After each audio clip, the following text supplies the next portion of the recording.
Hello and welcome to this lesson, this archived WIMBA chat. This topic today that we'll be talking about is the evolution of low mass and medium mass stars. So we can basically be talking about the very smallest stars, stars going up to about the mass of the sun and a little bit more massive.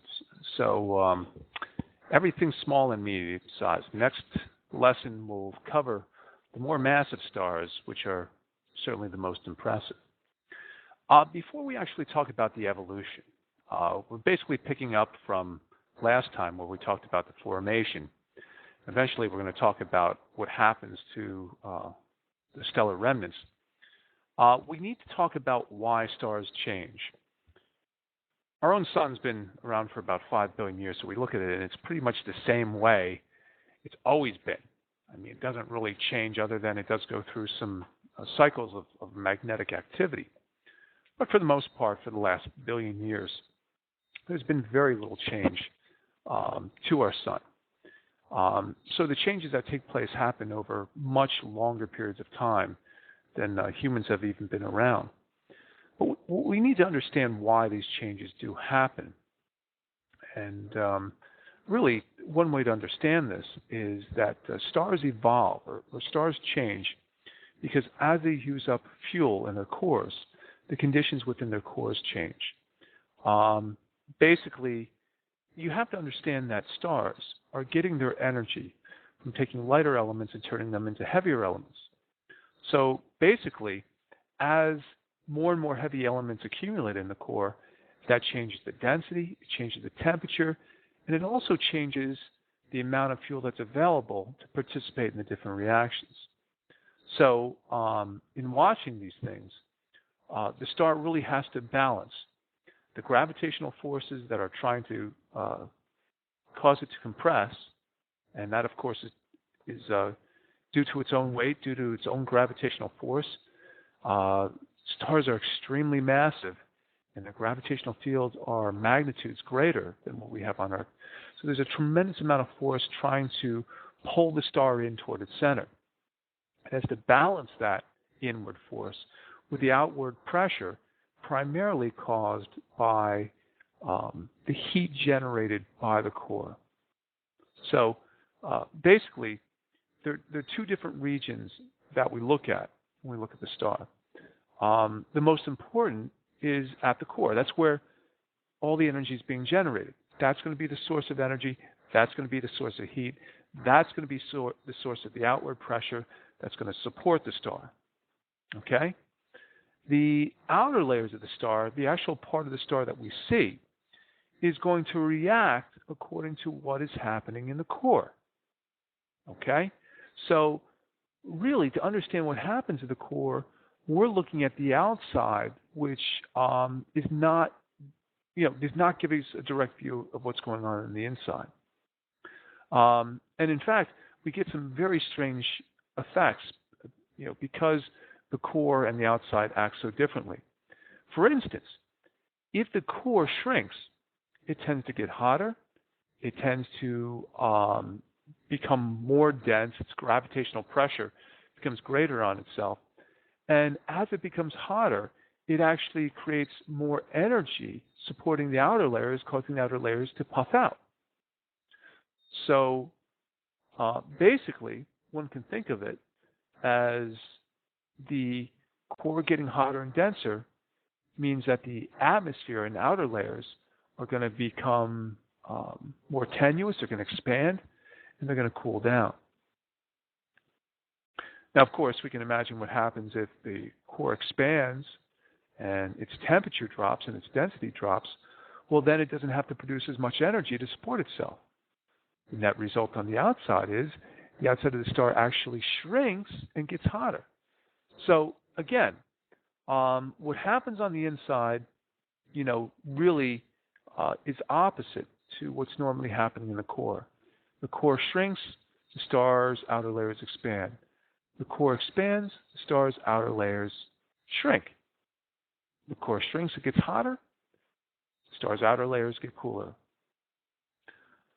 Okay, so again, we have these competing forces. We have gravity pulling the star in, and we have thermal pressure as a primary source of pressure supporting the star and keeping it from collapsing. However, there's another, oftentimes more subtle effect called degenerate pressure, which can also help support the star's insides. It's basically a quantum mechanical effect.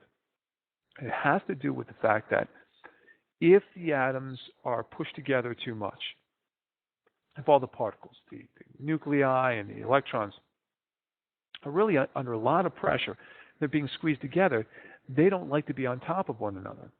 And the net result is there's actually a repulsion due to this quantum mechanical effect that no two particles can occupy the exact same space and have the same quantum numbers. This actually, creates this repulsive degenerate force. So gravity is going to pull in.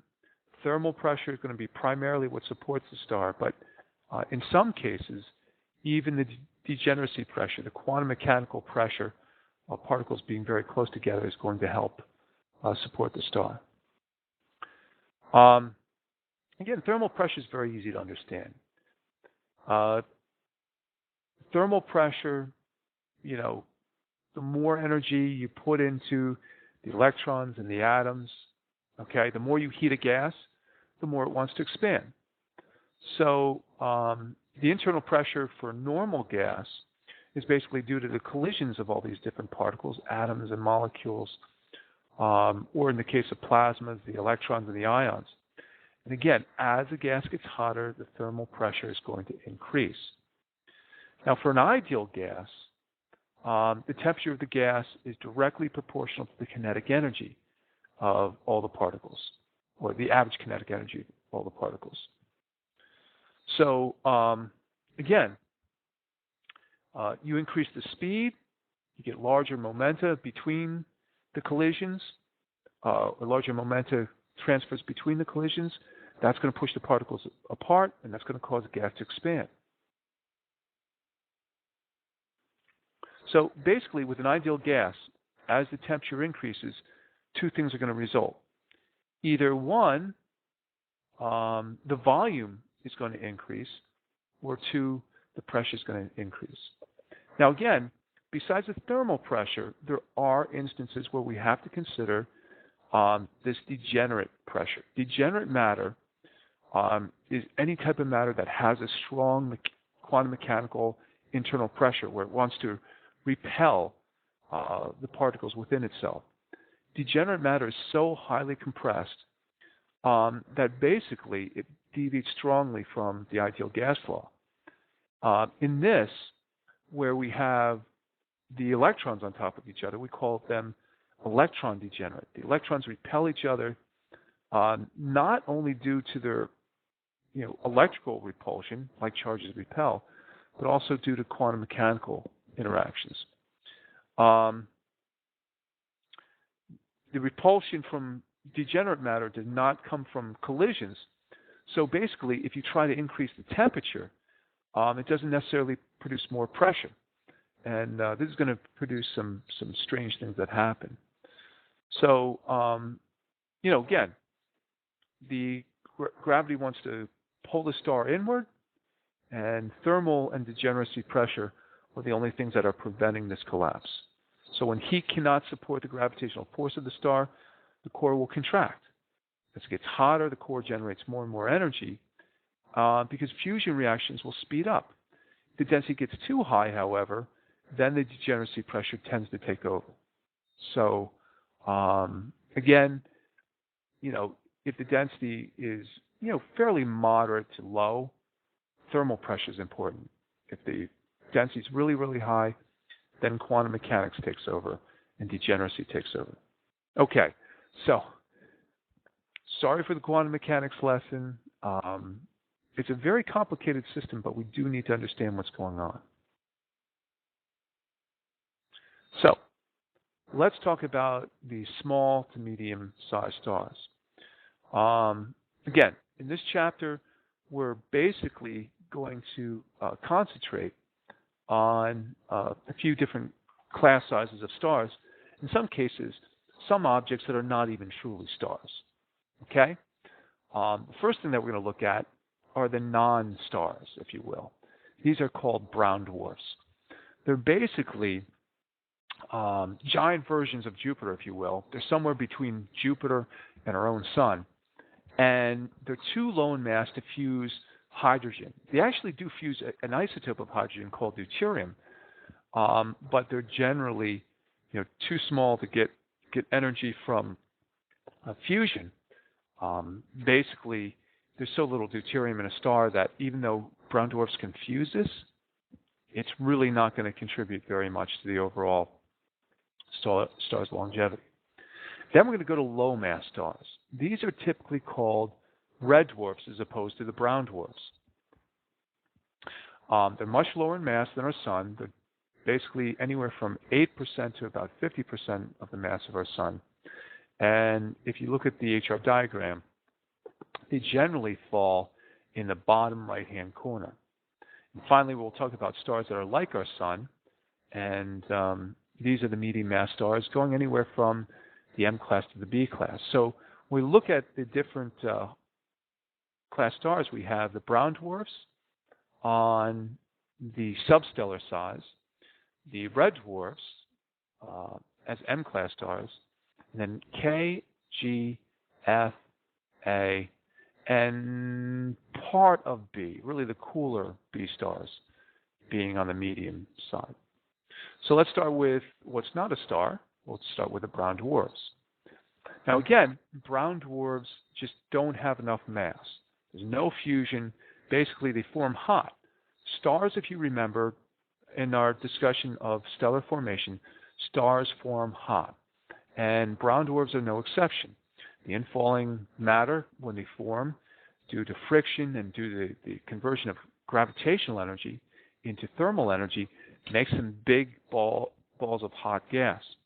But the cores never gain enough internal heat for fusion to kick in. Essentially, they start out very hot, but without any source of internal energy, they're just going to spend the rest of their life cooling. So again, brown dwarfs are not real stars, since they never reach the temperature needed for hydrogen fusion. Okay? But when they first form, they look a lot like red dwarfs. Now again, brown dwarfs aren't completely shut out of all types of fusion. There's a very rare isotope of hydrogen called deuterium,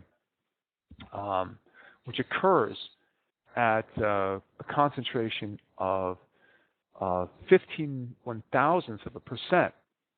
So about 15 thousandths of a percent of all the hydrogen out there is actually deuterium. So there's this little bit amount of deuterium which is available for fusion at the temperatures that brown dwarf cores reach.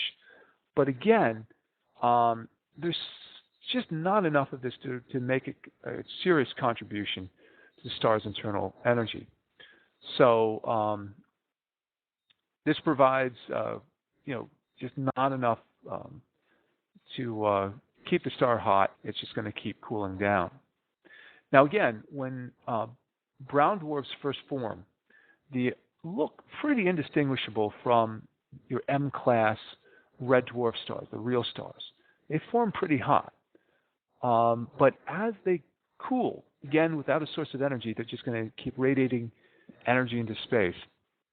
They'll leave the traditional Harvard scale, Harvard spectral letters and go into new letters. L-class brown dwarfs are slightly cooler than M-class dwarfs, and T-class brown dwarfs are even cooler than that. Now, as far as the L-class brown dwarfs go, again, they're cooler than where our M-class red dwarfs are. And what makes their spectra different from M-class is that they're cool enough for metal hydrides. That's basically metals forming with hydrogen and alkali metals that begin to appear in their spectra. Remember, the spectra that we see, the absorption spectra that we see, depends on the chemistry of the star, and it also depends on the temperature of the star.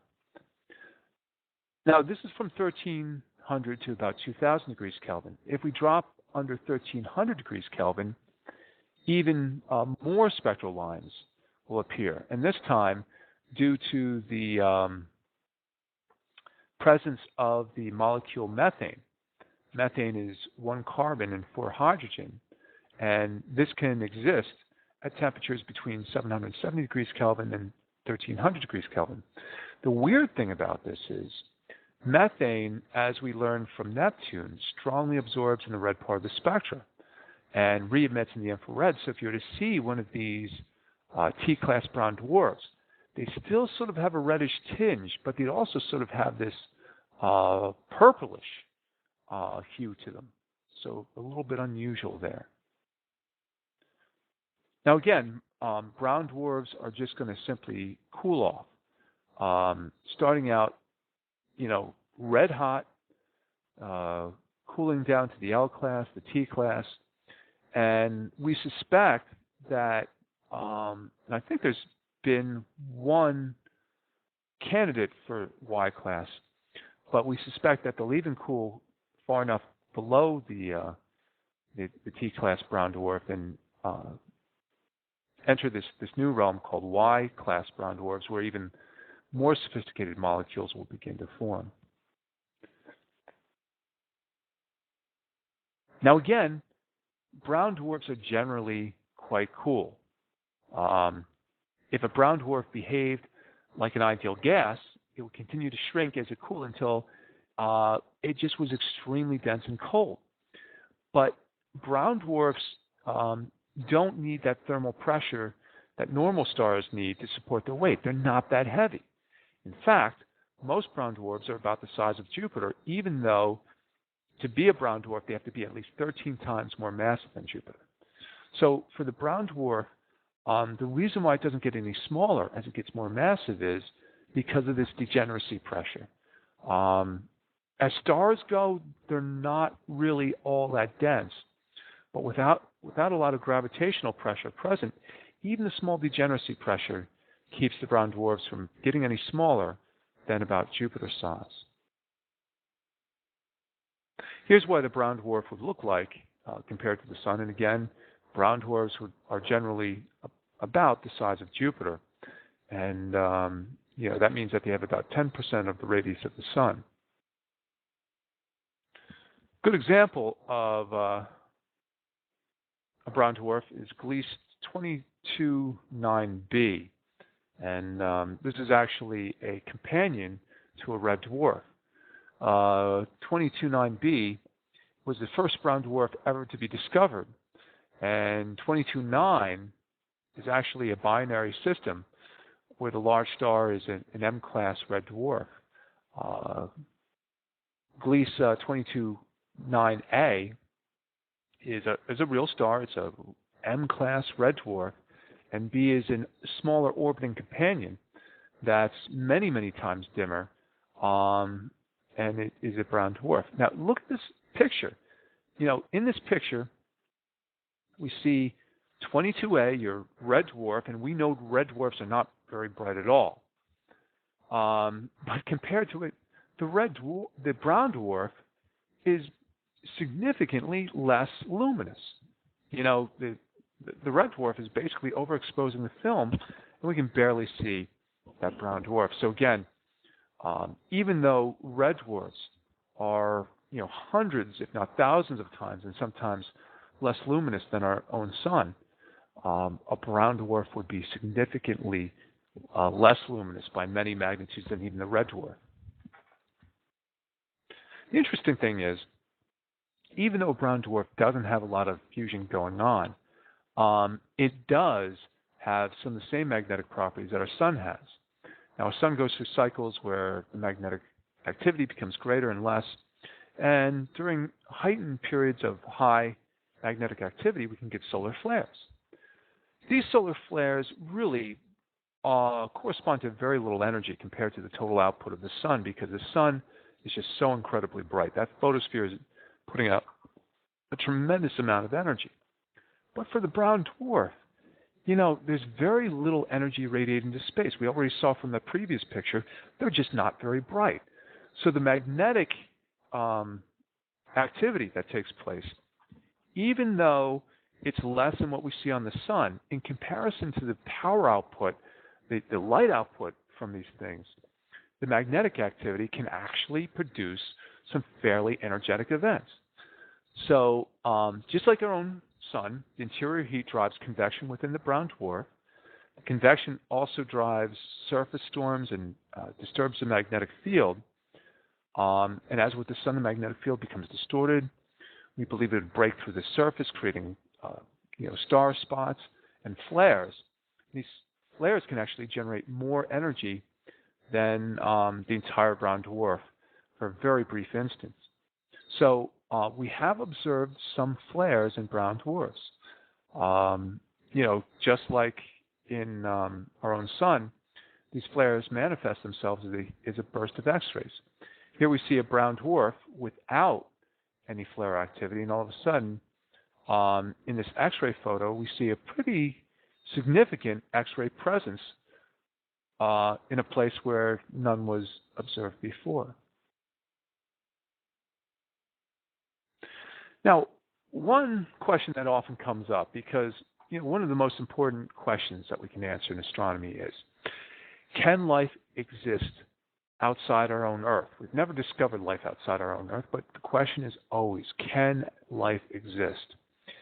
And the answer to that question is, well, we don't know, but we can look at the properties of different stars and different planets and try to, come up with a good estimation if that's possible. Now, would we expect to find life around a brown dwarf? Well, initial studies, and again, this is just initial studies because we've never visited a brown dwarf up close, but initial studies seem to indicate that life around a brown dwarf would be difficult, if not highly unlikely. The problem is, a brown dwarf doesn't put out a lot of radiative energy. It's tougher to heat the planets and keep them warm enough to keep water, in liquid form. So planets close enough to support life would actually be gravitationally locked, kind of like our moon going around the Earth. It always shows us the same side. So this would cause one half of the planet to be very hot and perhaps overheat, while the other half of the world would freeze. The other problem that we would see is being very close to the brown dwarf, it would expose the planet to very high levels of radiation, especially during flares. So, in summary, with the brown dwarf, not a whole lot of interesting things happen during its life. It's going to form hot, it's going to cool down, but for the most part, the brown dwarf is, just not going to change very much from the time of its formation. Okay? It's simply a large cooling body with a lot of internal energy that's going to just simply radiate out into space.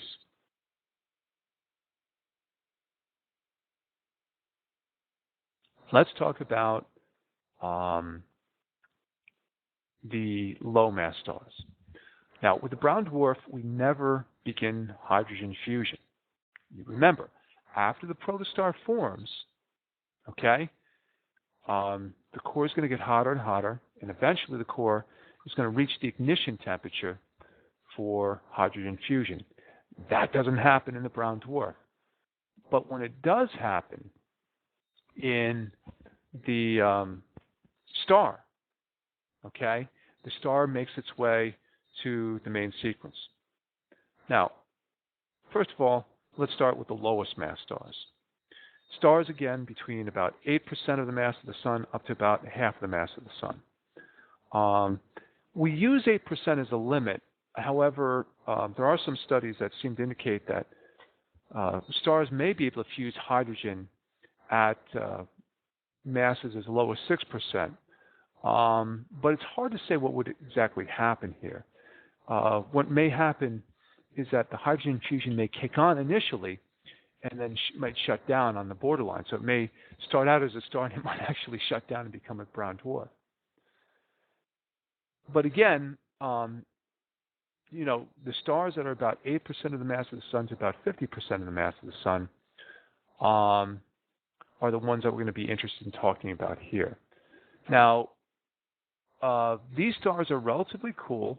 and they fuse hydrogen at a very low rate. The problem that we have in studying these stars is these stars live so long that the universe is 13.7 billion years old. None of these stars have ever become old enough to reach old age and end their lives. So when we're talking about these red dwarfs, we can use stellar models to extrapolate what their futures would be like, but none of these stars have ever left the main sequence. None of these stars have ever run out of energy in their cores at this point in our universe. Our universe is just not old enough.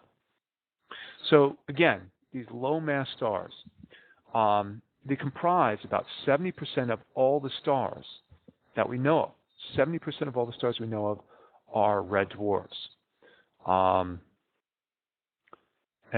on the HR diagram, these red dwarfs sit right at the bottom of the chart, the lower right-hand side, where the temperatures are low and the luminosities are low. Okay? For instance, even a fairly, hefty red dwarf at about 0.4 solar masses would have an absolute magnitude of 11, which is still 250 times dimmer than our own sun. The dimmest red dwarfs, by the way, would have a magnitude of 15. That would make them 10 magnitudes lower than our own sun, meaning that's 10,000 times dimmer than our own sun. So right off the bat, these things are not bright at all. Even the brightest red dwarfs are still hundreds of times dimmer than our own sun. Looking at the inside of the red dwarf, one thing that we notice is there's no radiation layer. The insides never get hot enough to get a radiation layer, so it's missing that extra zone. In stars like our sun, we have a thermonuclear core at the center. We have a radiation zone extending about 2/3 of the way toward the surface, and then a convection layer in the last 1/3. It's not what we have in the red dwarf. We have the core, and then we have a huge convection layer. This is important because inside the red dwarf, it's fully convective. Inside our sun, no convection happens in the core. In our sun, whatever fuel is at the core remains at the core. For the red dwarf, the core is constantly mixing with these outer layers. So instead of having only 10% of the star available, like that's what we have in our sun, we have 10% of that hydrogen available. You have the entire star, and that really helps keep these stars very, very long-lived. They take a very long time to run out of energy. At the center of the red dwarf, basically the hydrogen nuclei fuse together, and the hydrogen nuclei are nothing more than protons. They fuse together to form deuterium. Deuterium fuses with another hydrogen to make helium-3. Helium-3 fuses together to produce helium-4, and that leaves extra protons left over in the reaction. So here we have an example of how the star converts a light element like hydrogen into a heavier element like helium. Now again, the evolution of the red dwarf hasn't been watched to completion yet. Okay, we can see red dwarfs being formed all the time. As they get older, their cores actually become more dense as they become more concentrated with helium, and the red dwarf actually gets slightly bigger and slightly brighter.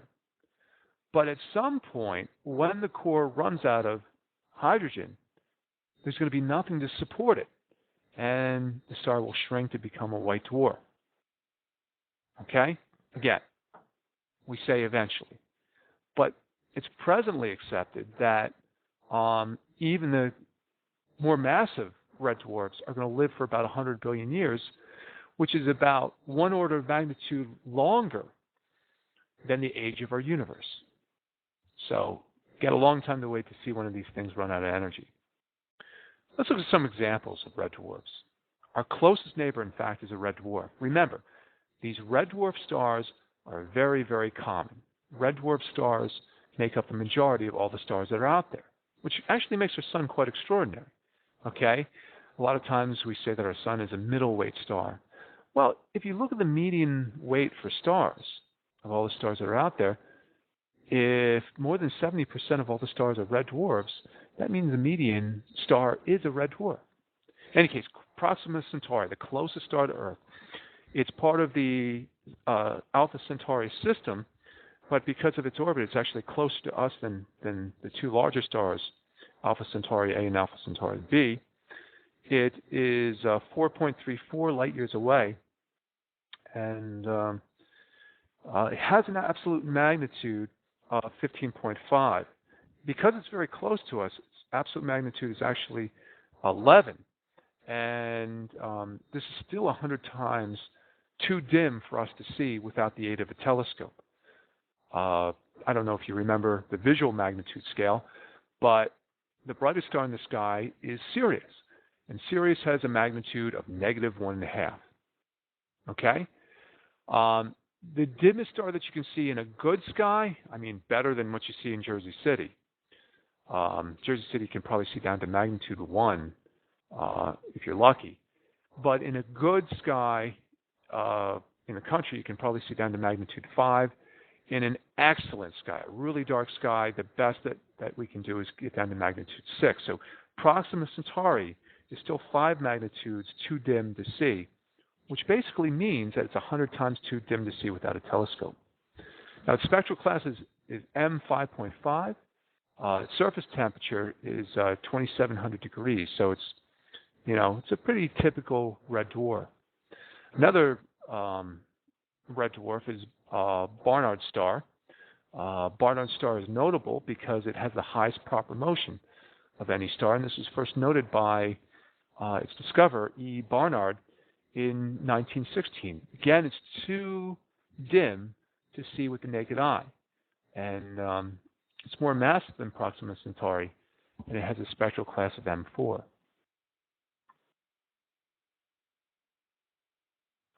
Now, looking at the HR diagram, we can see that typically a red dwarf will start down at the very bottom, and as it gets older, it'll actually creep up the main sequence. Eventually, when it runs out of energy, it will then start to bend downward and to the left, and eventually become a white dwarf. Now, as these stars age again, their cores become denser. If the core becomes denser, a general property is the higher density means gravity puts more pressure on them. More pressure means that it needs more heat to support this extra weight. It means that the star is going to increase its luminosity output. When the core does eventually run out of hydrogen, the star contracts. The star will continue to contract until the degeneracy pressure of the electrons takes over, and the star won't contract anymore. Now again, although their name implies that they should be white in color, white dwarfs can be a variety of different colors. They can be extremely hot and be blue in color, or they can be cooler and sort of have a yellow color to them. Again, white dwarfs are basically made of highly compressed material known as degenerate matter. The electrons of the white dwarf repel each other, basically due to quantum mechanics. And when these electrons are forced in very small volumes, they'll start moving nearly at the speed of light. And this limits really how small the star can become. Now again, we think that the red dwarfs will eventually become white dwarfs when they run out of hydrogen. But again, this is going to happen for another 100 billion years, so we don't have any evidence, any physical evidence that this will happen. We just have models of stars that seem to indicate that this is the process. And again, the white dwarf is very small compared to the sun. For a star as massive as the sun, it'll shrink to about the size of the Earth. But red dwarfs that become white dwarfs actually form larger white dwarfs that are less massive. Sort of strange. The problem with these, things that are degenerate, okay, like the brown dwarfs, the more massive brown dwarfs are actually smaller. The more massive white dwarfs are actually smaller because more mass means more gravitational pressure, which means that the electrons are going to have to be squeezed together more, and therefore a more massive white dwarf becomes smaller. And we'll talk about that more in the next chapter. Another interesting thing that comes into play is the stellar wind of the red dwarf. See, here's the thing. Red dwarfs are very small, and the sun has a solar wind, but the sun's gravitational field is much stronger than what we have on a red dwarf. So gravity keeps a lot of matter from leaving. But the red dwarfs have very intense stellar winds because there's really not as much gravity to pull these atoms back down. We think that some red dwarfs may actually evaporate if they're on the low end of the mass, like around 6% of the mass of the sun. They may evaporate and end nuclear fusion sooner than expected. So the stellar winds really make it difficult to study these stars and understand how they should evolve. So in summary, least massive of all the stars are the red dwarfs. Anywhere from about 6 to 8% of the mass of the sun up to about 50% of the mass of the sun. Of all the stars, they make up about 70% of the population. Of all the active stars, they're actually 90% of the population if you exclude white dwarfs. Very long-lived, anywhere from 100 billion to a trillion years. And basically, they never fuse anything heavier than hydrogen. Once they're done fusing hydrogen into helium, their lives are over. They end their lives as a white dwarf, which starts out very hot. Give it trillions of years later, after all the thermal energy has been radiated, the surface goes dark and they become another object that's never been observed yet, and that's called a black dwarf. Okay, so what do we have so far? We have brown dwarfs, not very interesting at all. They just basically form and cool off. We have red dwarfs, a little more interesting. They fuse hydrogen their entire lives, and then when they're done fusing hydrogen, they will turn into white dwarfs. Okay? Now we get to the next class of stars, and things get more interesting with the evolution. Okay? More things happen because we can fuse elements heavier than hydrogen. Okay. Again, let's go to the basic properties, give an overview of what's going on here. The basic properties of these stars is that they're anywhere from half the mass of their sun, so we're cutting it off where the red dwarfs end, up to about 4 times the mass of the sun. These stars form almost in an identical process to our sun, and they're going to evolve much faster than our low-mass red dwarfs. Again, as with all stars, they begin as they form as a protostar out of a cloud fragment. Protostar gets hot enough at the center. Nuclear fusion happens at the core, and we're left with a very hot M-class star, almost K-class star, K-class, G-class, F-class. A-class is almost the limit, but even some cooler B-class stars could be considered medium mass stars. So really K, G, F, and A comprise the stars that we're talking about here, right at the very end of the M-class and right at the very end of the B-class. Again, K, G, F, and A are the spectral classes that we tend to see with these stars once they reach the main sequence. Now, for these stars, they fuse hydrogen pretty much the same way that the red dwarfs do. They convert hydrogen into deuterium. Then deuterium and hydrogen are converted into helium-3. Then helium-3 is converted into helium-4.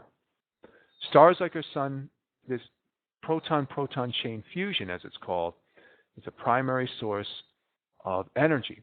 However, in more massive stars, where the temperatures in the core become even hotter, a new type of fusion actually takes place, which basically has the same result as what we had before. Okay? In the Sun, the CNO cycle fusion accounts for only 1.7% of the hydrogen fusion. However, in stars that are 1.3 times more massive, the CNO cycle actually becomes more dominant than the proton-proton chain. Even in stars that are massive as 100 solar masses, CNO will be the dominant source of energy. Here's how it works. It actually requires the presence of carbon. Hydrogen and carbon fuse together to make nitrogen. So C and N, carbon, nitrogen.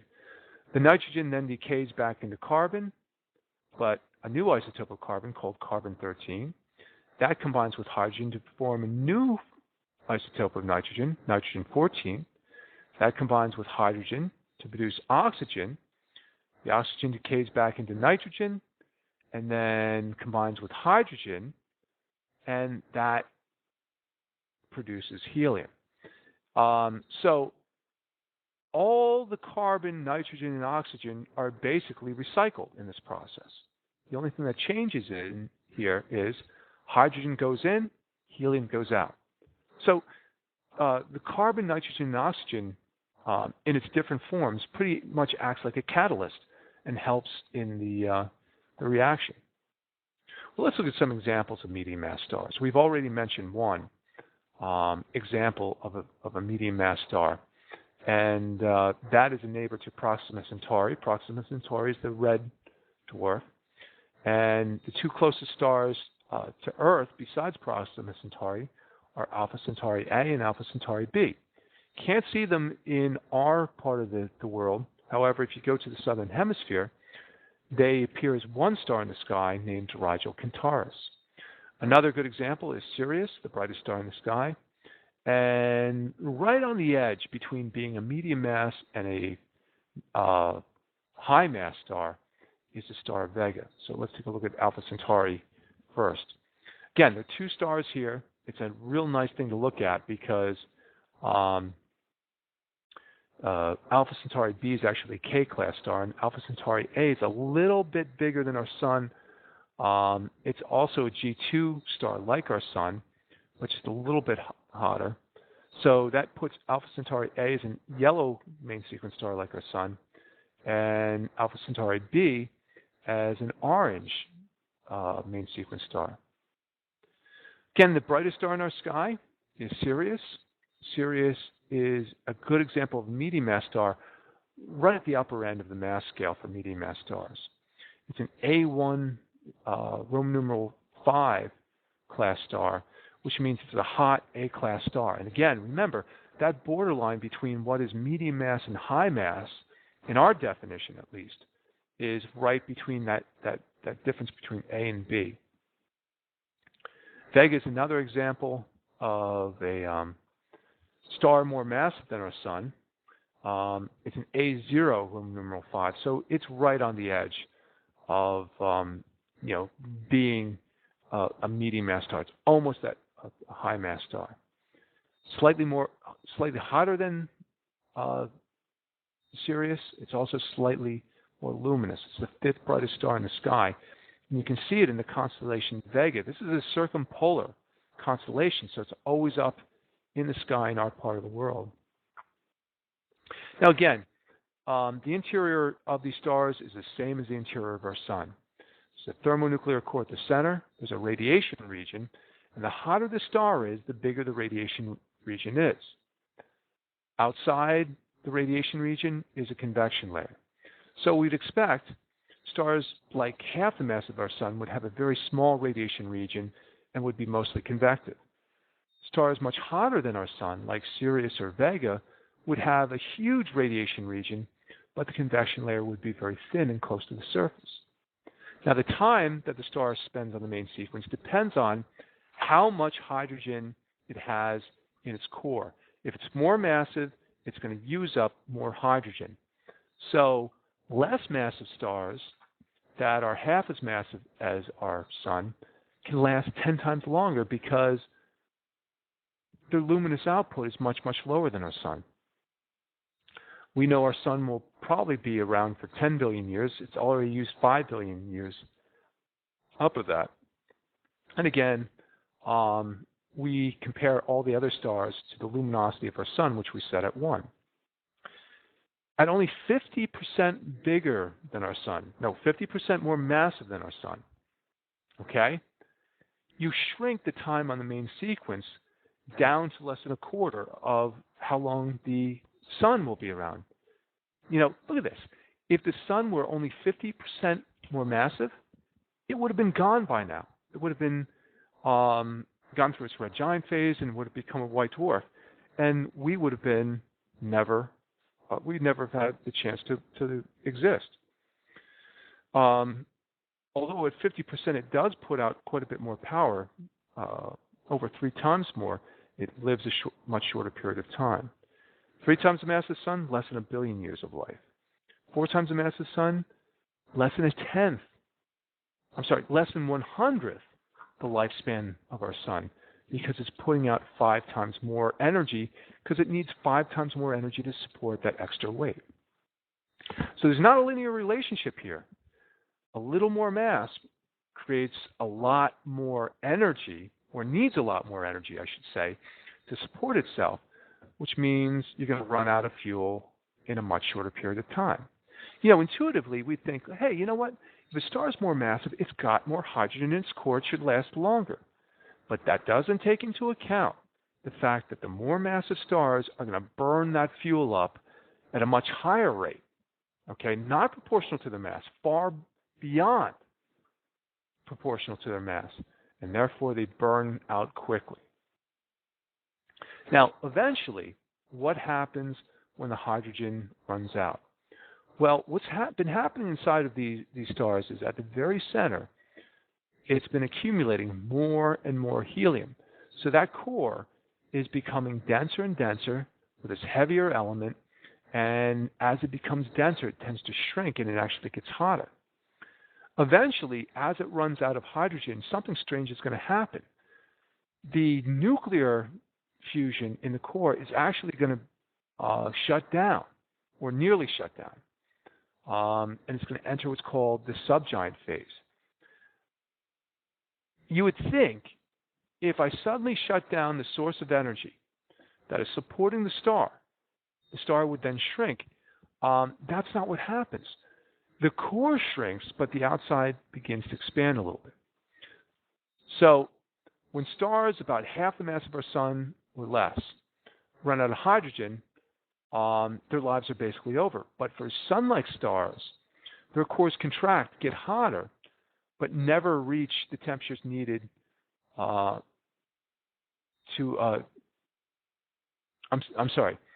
but they do reach the temperatures needed to start hydrogen fusions on their outside. Okay? So when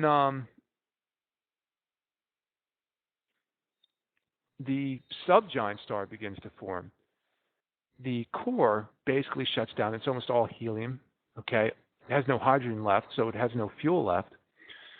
Gravitational compression begins to cause the core to collapse. And instead of the star being heated by nuclear fusion anymore, it's mainly being heated by gravity. So the core continues to contract, heating the layers of hydrogen above the core.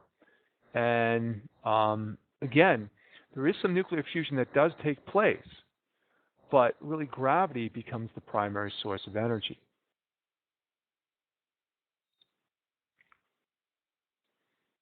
We're a little bit slow here today. We're not switching to the next slide yet.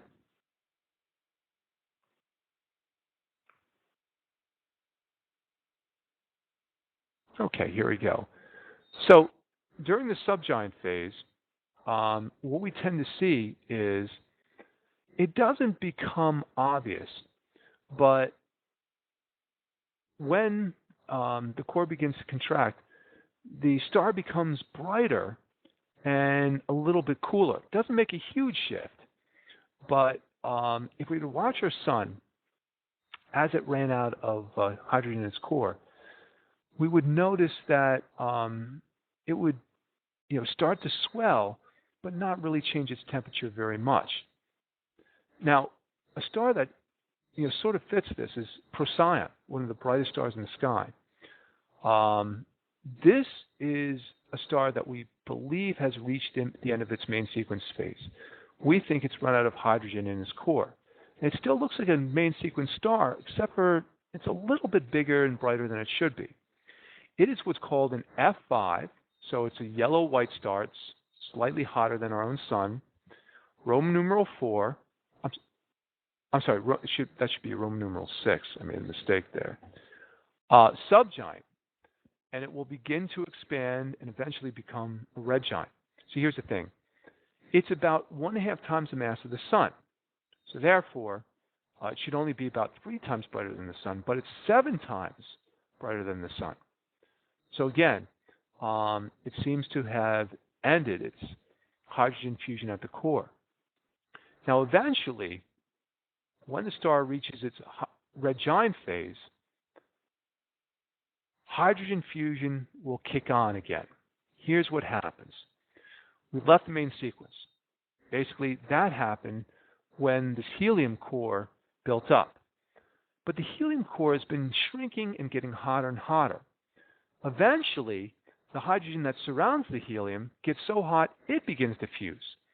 So it's like this.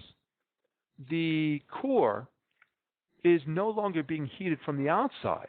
Instead, the core is no longer being heated from the inside or from the center. Instead, it's being heated from the outside. Now, here's the problem. The thermal energy has been primarily used to support the core against its own weight. When you heat something from the inside, it's much more efficient. When you heat something from the outside, it becomes inefficient because here's what happens. Okay? Some of the heat that is generated in this outer layer will make it into the core. Okay? But the rest of the heat ends up going in the opposite direction, away from the core. Okay? And all this heat that's headed outside of the core simply ends up heating up the outer layers. Okay? So here we get this paradox. We get the core getting hotter and smaller, but the outside layers getting bigger and cooler. So as the star goes past the subgiant phase, as this hydrogen fusion shell kicks in, the star becomes a giant and eventually will swell large enough that the outer layers will cool to become red. It'll become a red giant. We call this a red giant branch star. And if we look at the sun as it is today, and we compare that to the size of one of these red giant branch stars, okay, they still have the same mass. They still were once the same star, but look how much bigger this red giant branch star is. Okay? It's enormous. Okay? The sun, by most calculations, will probably expand to over 100 times its current radius. Now, if we look at the HR diagram, we can follow this star's progress from the time that it was like our sun. Then it shifted slightly to become a subgiant, and now it's on its way up this red giant branch, and it'll eventually expand and become cool enough to be considered a red giant. Now, although it's getting cooler, it's actually getting brighter. Well, I mean, it's obvious that its surface area is becoming greater and greater as it's expanding. So it's actually generating more energy in the core, but the top of the atmosphere is cooler And that's why the star appears to be red as opposed to yellow like our sun is today. Now, the problem is, as you cause a star to expand, the surface gravity actually decreases. And this means that the gas on the very surface is not bound by gravitational forces as much, and therefore thermal pressure causes a lot of the gas to actually leak off into space. During the red giant phase, a star like our sun will actually lose a tremendous amount of mass. The intense stellar wind is just going to blow gas out into space.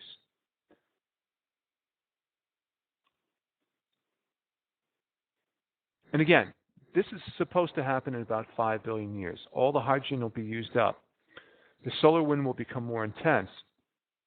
And actually, the sun will lose a lot of weight. It will lose a large fraction of its mass. And this will actually loosen its hold on the planets. So, at first, as a red giant sun expands, it will eventually overtake Mercury and swallow Mercury up. It will expand beyond the orbit of Venus. However, the question is, if it loses enough mass, will Venus get far enough away? Now, initially, the Earth should escape this expansion. But because the sun will be giving off so much energy at this point, the Earth, even if it does escape this first phase, it's pretty much going to be burned to a crisp. Here's a good example of a star that was once like our sun, but now has become a red giant. It's Aldebaran. It's actually not technically a red giant. It's actually an orange giant, but it's a giant star. Aldebaran is a K5-2 giant. It's going to continue to expand. It'll eventually become an M-class giant. And Aldebaran is actually the eye of Taurus the Bull. If you look up at the nighttime sky, you can oftentimes see very recognizable asterism known as the Pleiades. And right below it and to the east is the eye of Taurus, which is Aldebaran. Now, Aldebaran, admittedly, was a more massive star than our own sun. It's 2.5 times the mass of the sun. But in its red giant phase, it's 150 times brighter. How long does a star last as a giant? Well, it depends on the mass of the star. You know, for stars like our sun, probably about 500 million years. Okay? After the 10 billion years are up, it'll spend about 500 million years as a red giant. The more massive it is, the faster it's going to use up that hydrogen in that shell, and the quicker it's going to come to an end. Now, as the shell fuses hydrogen into helium, the core of the star, which is now made out of helium, is just going to get bigger. No, it's not going to get bigger. It's going to get more massive. It's going to get heavier, and it's going to continue to contract and heat up. Eventually, this core is going to become so hot that it's going to become hot enough to fuse helium into heavier elements. Now, hydrogen fusion basically can happen anywhere above about 10 million degrees Kelvin. By Earth standards, that's really, really hot. But by star standards, that's not all that great. In order to get helium to fuse, you need much, much higher temperatures. You need temperatures higher than 4 billion degrees Kelvin. Okay? Remember, hydrogen fusion, 10 million degrees. Helium fusion, 4 billion degrees, or 4,000 million degrees if you want to go in millions of degrees Kelvin. Okay? In fact, even higher temperatures, above 120 million degrees Kelvin, and heavier and greater pressures are required to fuse even heavier nuclei. So helium fusion is really the next reaction that can take place after hydrogen fusion. And really, when the core of the star becomes hot enough that this takes place, it's going to take place for medium mass stars as a very violent reaction known as a flash. Now, how does helium fuse? Actually, it does it in a strange way. It's called the triple alpha process. And unlike hydrogen fusion, where two things combine to make a third, you actually need three helium to come together very quickly to fuse into heavier elements. Here's why. When we fuse helium to itself, to another helium, we get beryllium-6. Actually, that should be beryllium-8. Sorry for that. Beryllium-8 is unstable. If you leave it alone, it falls apart immediately. Beryllium-8 decays in a fraction of a second. So quickly, what has to happen is another helium has to hit it to form carbon. Now, the problem is the core of the star is getting so dense that it's actually degenerate, meaning that it won't expand when heated. Nuclear reactions are very sensitive to temperature, right? The hydrogen reaction doesn't happen below 10 million degrees. The helium reaction needs billions of degrees.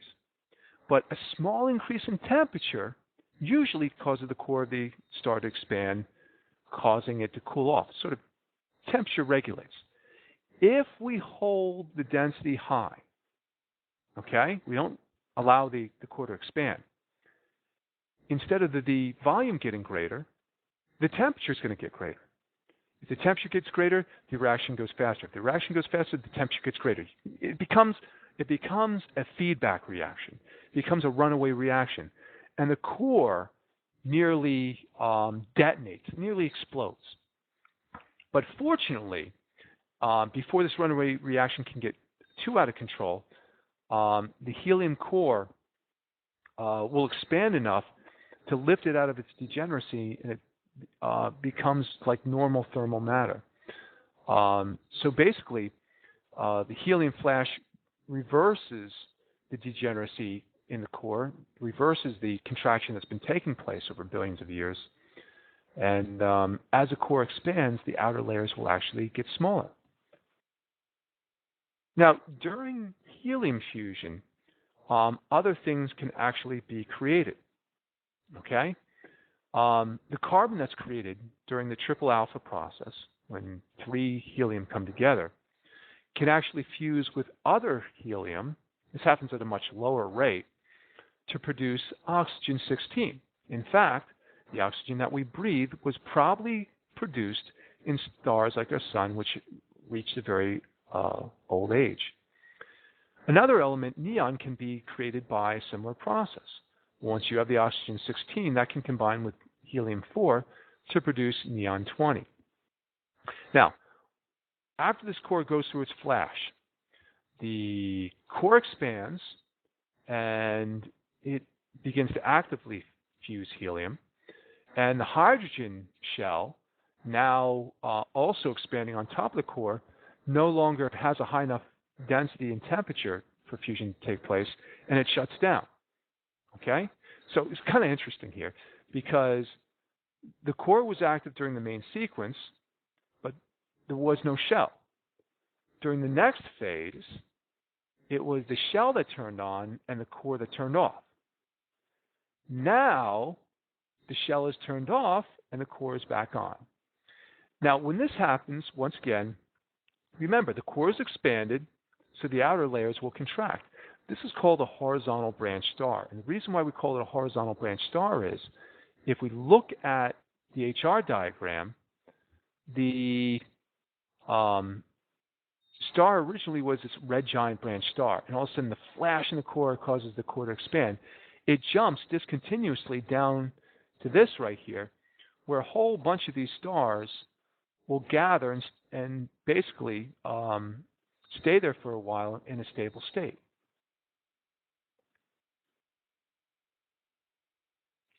Now, the interesting thing about these stars are they actually are in a part of the HR diagram where they don't have a lot of stability. These are called Lyrae stars, and they actually pulse. And Lyrae stars are very important because they get brighter and then dimmer, brighter than dimmer. Lyrae is one of the stars in the constellation Lyra, the Lyra, and it is a 7 to 8 magnitude star which pulsates, and it's 49 times brighter than our sun. and it ranges from 40 to 50 times brighter than our sun during its complete cycle. Okay? They're very important for judging distances. These periodic variable stars tell you how bright they are, and therefore how far away they are, based on their period. Their pulsation period can be anywhere from a third of a day up to a day. And the period is always related to the mass of the star. So it makes distance measurements very easy to make.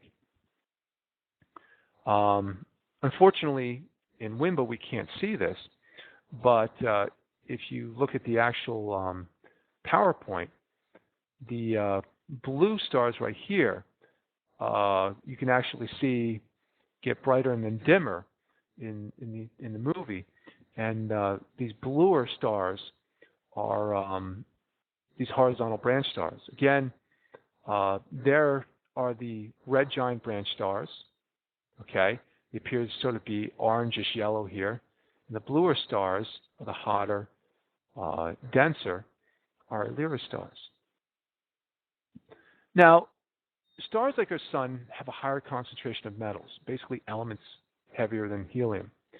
And this causes the outer layers to swell much more than what would happen with the horizontal branch stars.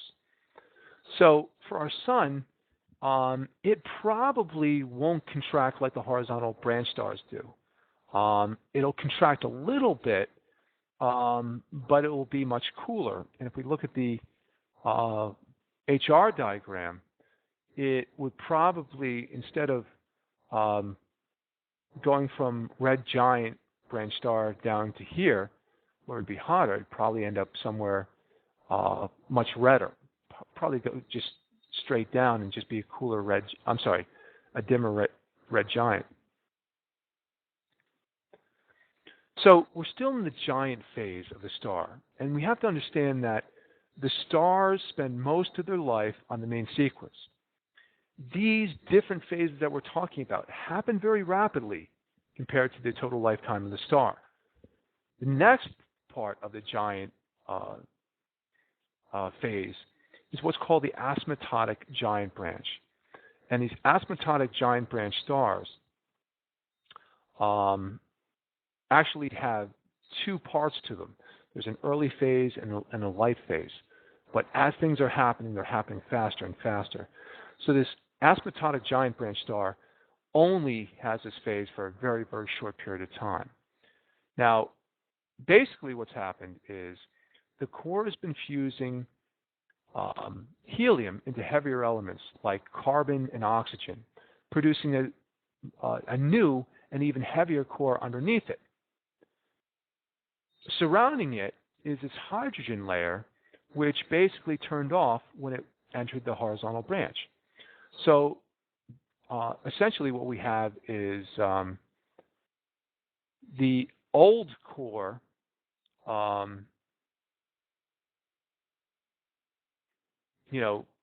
which is helium fusing into heavier elements, now surrounding a new denser core. So eventually the helium at the center of the core is consumed, leaving behind carbon and oxygen. The core produces no energy, so basically just the helium surrounding the core will be doing that. And this causes the outer layers again to expand. Okay? At first, the helium shell produces energy at a constant rate, and the outer hydrogen shell remains inactive. Again, carbon and oxygen will accumulate at the very center of the star, and the mass of the core begins to grow. It shrinks in size and it increases in temperature. This is going to place even more pressure on the helium shell to produce more energy. And during this, some very interesting nuclear chemistry happens. We actually start generating some unusual elements on the periodic table through what's called the S process. Basically, the core of the AGB star is generating mainly carbon, oxygen, and neon. However, other elements can be produced in smaller amounts through a process known as the S process. Basically, neutrons are being created, and these neutrons are captured And this causes the elements to slowly creep up higher into atomic number. So, in addition to carbon, oxygen, and neon, small traces of heavier elements are also created in these stars.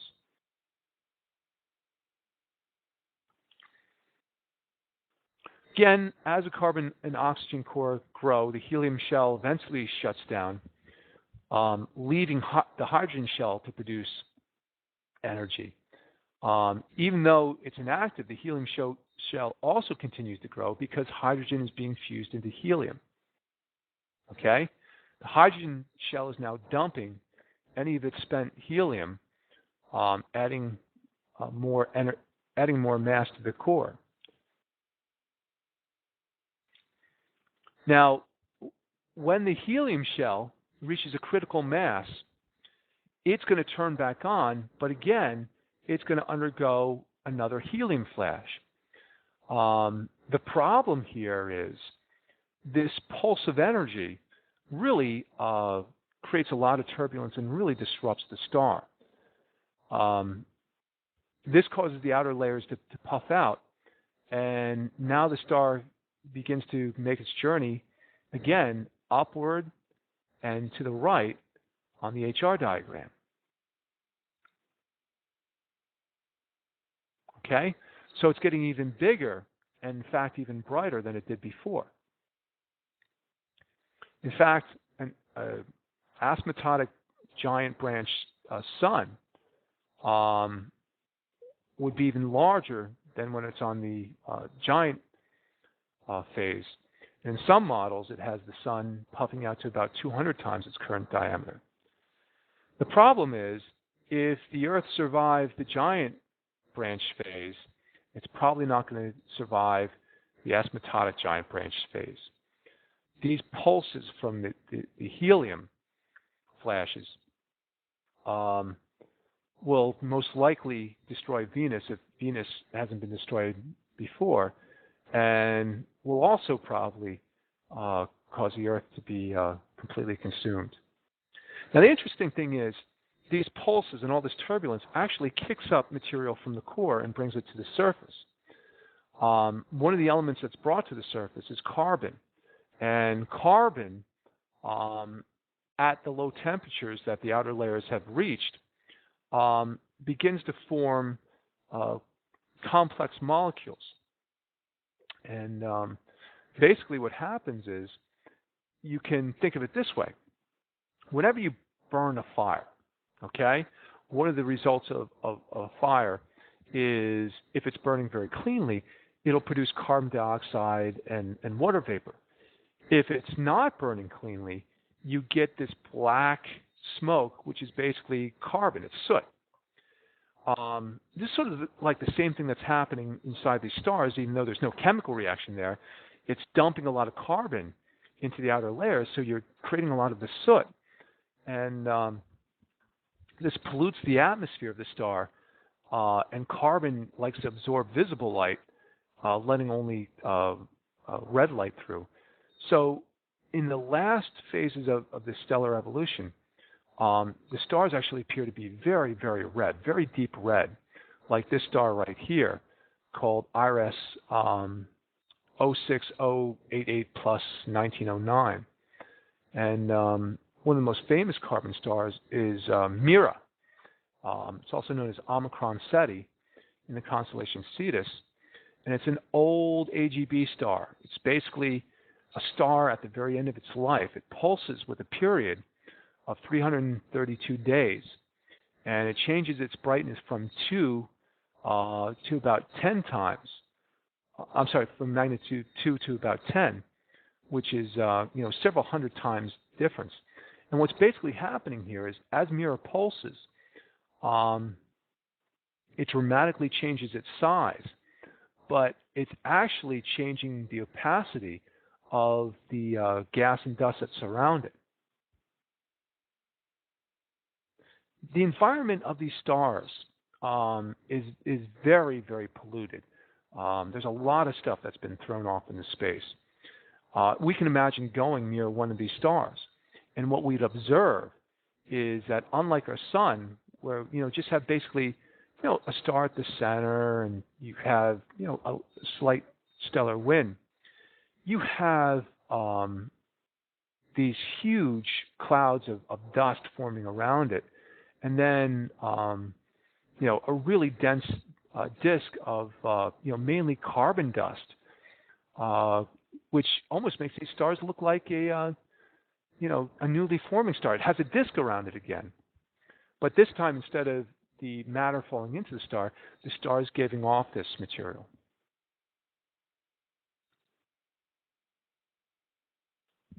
Here's a radio image of a carbon star by the name of TT Cygni, and the dust is very important to the formation of other planetary systems, and carbon's really the primary material which is given off. Finally, the star is going to run out of energy. The thermal pulses from the helium shell flashes are just disrupting the interior. The outer layers are just being blown into space, and the star is literally tearing itself apart. As it dies, the medium mass star actually dies in a very beautiful way. The core of the star remains very hot, and the thermal pulses have pretty much blasted the outer layers into space. And slowly, the outer layers move away from the star, and all you're left with is this core, which is basically, sort of carving out a bubble of low-density gas around the star. So this region right here is basically being cleared out, much like a snowplow. And we can see that in some of these protoplanetary nebula. Here you can see the disk of dust which has surrounded the star. You can see several concentric rings of material coming out. And the really cool thing that you see here too are the shafts of light which are breaking through the outer layers of the now torn apart star. And this light is coming from the core.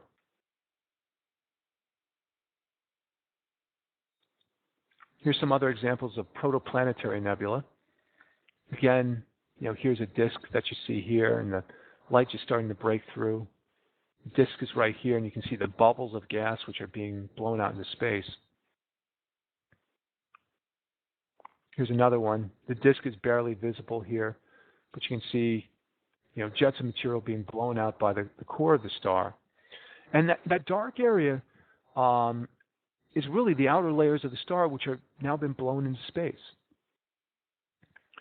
So as it goes from this asymptotic giant branch star, the outer layers are blown off, and it leaves behind the core of the star. So now the new surface of the star is much hotter because the outer layers are missing. And in fact, it's so hot. Remember, the core of these stars, we're in the millions of degrees. It's so hot it gives off mostly ultraviolet light. And it's now going to ionize the gas which was once expelled by the star. It's like a fluorescent light. Fluorescent lights have mercury vapor in them. When you put electricity through them, they give off ultraviolet light. The phosphor on the tubes turn the ultraviolet light into visible light. And that's what these planetary nebula become. The cores of the stars, and you can see the core of the Ring Nebula right there, glow very brightly in the ultraviolet, but not very bright in the visible. All this material around here is really the gases that have been given off and the dust that have been given off by the star when it was a giant star and just blown into space. Now, many of these planetary nebula actually have a bipolar structure, and the reason for that is the disk restricts where the gas can go. So generally the gas will blow out in the North Pole and the South Pole and then be restricted by a disk of gas and dust surrounding the star. So you can see some more of that bipolar structure here. Big bubble of gas here, big bubble of gas here. There's a beautiful nebula here, the Ant Nebula. There's the core, the gas being blown off into space. And at the same time, it's being ionized and it's fluorescing. Although these planetary nebulae are only around for a few 100,000 years, they're some of the most beautiful objects in the universe. And they mark the end of a star. This is the death of these stars that were once like our sun. Here's the Eskimo Nebula. And here's a very stretched out, highly elongated nebula. The core is right here, and these two polar bubbles of gas are being blown out into space. This is similar to the Ring Nebula. There's the core right there. And here's the Casci Nebula. This is a very beautiful one, too, taken with a Hubble Space Telescope. Just to give you some other examples, there's some really strange planetary nebula that can form. It's almost like snowflakes. No two planetary nebula are ever alike because the turbulence inside the star, the turbulence outside the star, the disk, the general environment of the star is different for every stellar death. So in this case, because the planetary nebula is seen edge on, it actually looks to form a rectangle. It's called the Red Rectangle Nebula.